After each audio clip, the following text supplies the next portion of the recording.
Hello and welcome to another update video on the TLT. In this video, I want to spend a little bit of time to explain the entire structure again, because we're coming to a really important decision moment. I want to share with you, first of all, the bigger picture, larger time frame. I'm going to zoom out first.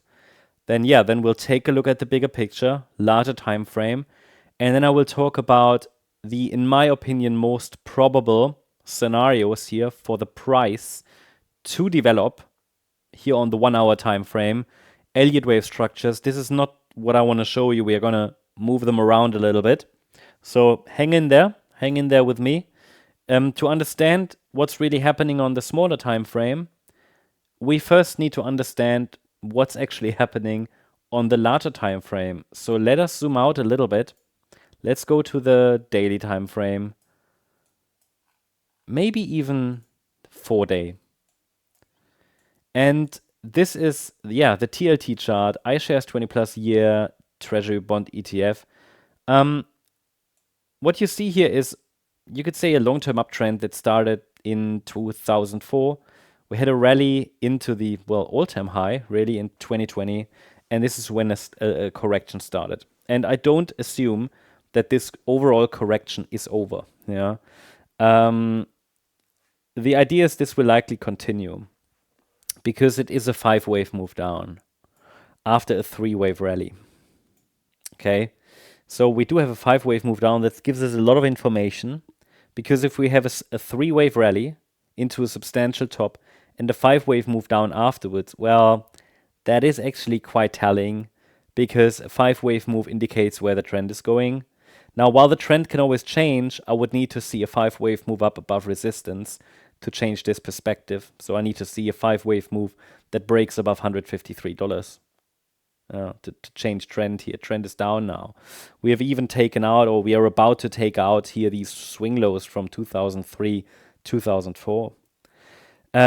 I think it is quite important to recognize that after a 5-wave move down, however, I'm not saying it's going to go down in a straight line. What we are typically expecting is a 3-wave bounce. 5 waves down, 3 waves up. And then, this is a resistance area. We should see further downside continuation. Basically, this is my thesis, okay?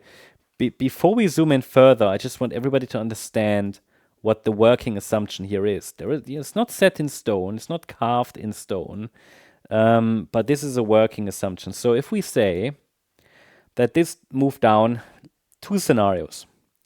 Yellow count indicates a 5-wave move down already completed. So what is this 5-wave move thing, right? It's a concept that tells us where the trend is going. 5 waves, it's very simple. Elliott Wavers always talk about 5 waves. Essentially, it's only a series of lower lows and lower highs. You cannot get this with 3 waves. You can only get it with 5. So trend is down. We do have that series of lower lows and lower highs, and it is possible this A wave, which is the first leg of a 3-wave correction, because corrections are always in 3 waves. Yeah, it's not a trend. It's basically, the idea is this is a 5-wave move. Yeah, the trend is down, but only in 3 waves. I don't want to get too much into this, but this is like a long-term pattern that could play out. 5 waves down in this A wave. That means we could now see a correction, because any 5-wave move needs to be corrected. So you get 5 waves in the trend direction, and then typically a 3-wave counter trend move, which again would be an A, B, C structure. And we're currently exploring whether this C wave has started, which could take the price to 111, 122 maybe. Yeah, this is one scenario, but don't assume that this is going to be a long-term uptrend. My assumption is, for various reasons, that this is only going to be a corrective bounce, which might last a year or 2, and then further continuation to the downside. So we are at a key pivot, at a key level. Now, what could happen, you could say, as an alternative scenario? That doesn't mean it's unlikely. It just means it's the second most likely scenario. Sometimes people say, oh, the alternative played out, but you're wrong. You know, it's the That was the unlikely scenario. No, misunderstanding, big misunderstanding. I mean, all the unlikely scenarios aren't even shown here. The white scenario is definitely a plausible alternative. It's only called alternative basically because more guidelines are currently being followed by the yellow scenario. Obviously, it's a model we're tracking here, or no, not tracking, it's a model we're using here. And that model includes certain guidelines, rules and guidelines. And these guidelines are currently being respected a little better, I would say, by the yellow scenario. And the yellow scenario, as I said, would be a B wave bounce, whereas in the white scenario, which is also probable, it's just the second most likely scenario. In this scenario, we're tracking a 5-wave decline, 1, 2, 3. It's just slightly different wave structure, because sometimes on the smallest time frames, you can interpret things differently. We need basically a short-term bearish scenario as well for risk management. So we would have a 4th wave top then, and the 5th wave is still unfolding. So the 5 waves never bottomed in 2023. They are still unfolding, and they could send the market a little lower towards $70.80 to $78.88. And then the B wave starts. So that B wave is expected anyway. It's just not entirely clear whether we're already in the B wave. That's my expectation. Or we get one more low before the B wave starts. Now let us remove all these lines. And that should give you a good idea. And in the, let's call it alternative. Yeah, I don't like that terminology because they're both likely. But yeah, in the alternative scenario, this here would be a reasonable target area between $70.80 and $78.88 before the B wave bounce starts. It's definitely a plausible scenario, but then you have some key levels to watch. Now, how can we distinguish between the two? That's key. So with any analysis, what you need to know is what's scenario A, what is scenario B, and what is the pivot that helps us distinguish between the two, because sometimes these two scenarios, or sometimes we have 3 on the chart, yeah, but sometimes they all move in the same direction. Well, that's great. Those are the best setups. If a bearish and a bullish scenario move in the same direction, yeah, it's amazing. So anyway, we will now take a look at how we can distinguish between the two. Let's go to the 1 hour time frame. What you can actually see here on the 1 hour time frame is how the white scenario could send us lower. I'm going to raise the wave degree here a little bit so that we can actually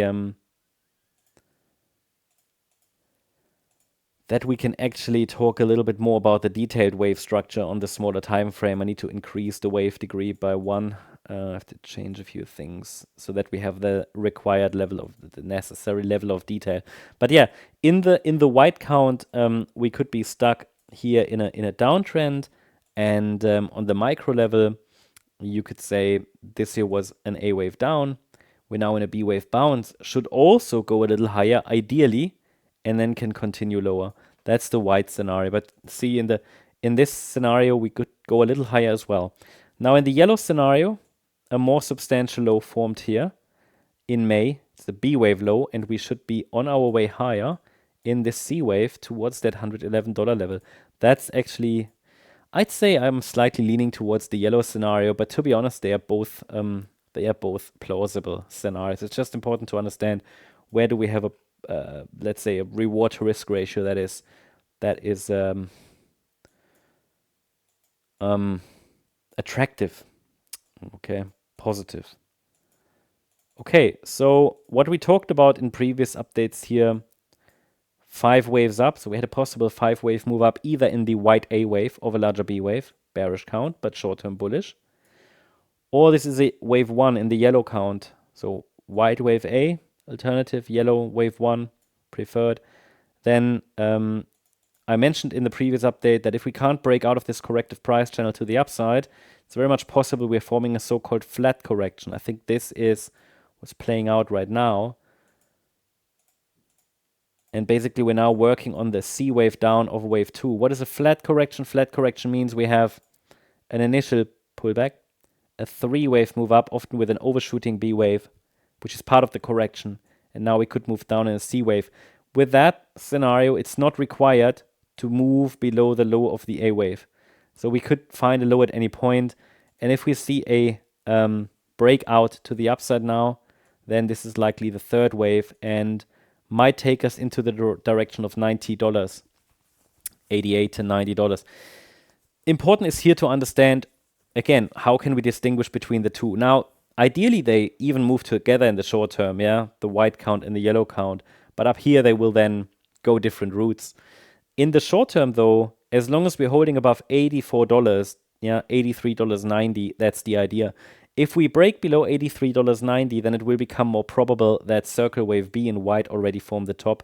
Not expected at this point, but this is the signal level that would confirm that. And then the focus would be more directly to the downside. At the moment, we're moving in this price channel. It's worth watching as well. Now, this price channel. And the invalidation point for the bullish setup here, short-term bullish setup at least, is the red line. That's the low from the 22nd of May. That is truly the invalidation point. But below $83.90, probabilities for, let's say, a bullish outcome, they will already reduce.